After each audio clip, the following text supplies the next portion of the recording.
تاکہ اس کے عجائب و رموز کی حقیقتوں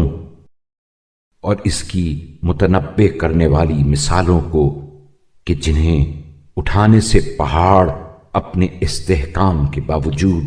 عاجز آ چکے ہیں، ہمارے دلوں میں اتار دے۔ اے اللہ، محمد صلی اللہ علیہ وآلہ وسلم اور ان کی آل پر رحمت نازل فرما، اور قرآن کے ذریعے ہمارے ظاہر کو ہمیشہ صلاح و رشد سے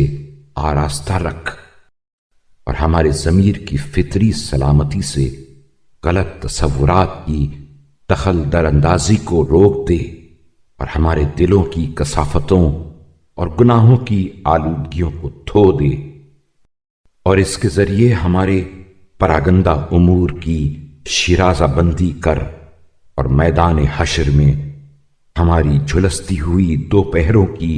تپش و تشنگی بجھا دے، اور سخت خوف و ہراس کے دن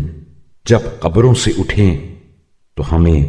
امن و عافیت کے جامے پہنا دے۔ اے اللہ، محمد صلی اللہ علیہ وآلہ وسلم اور ان کی آل پر رحمت نازل فرما، اور قرآن کے ذریعے فقر و احتیاج کی وجہ سے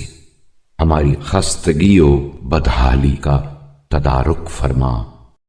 اور زندگی کی کشائش اور فراغ روزی کی آسودگی کا رخ ہماری جانب پھیر دے، اور بری عادات اور پست اخلاق سے ہمیں دور کر دے، اور کفر کے گڑھے میں گرنے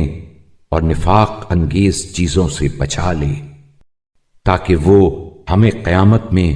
تیری خوشنودی و جنت کی طرف بڑھانے والا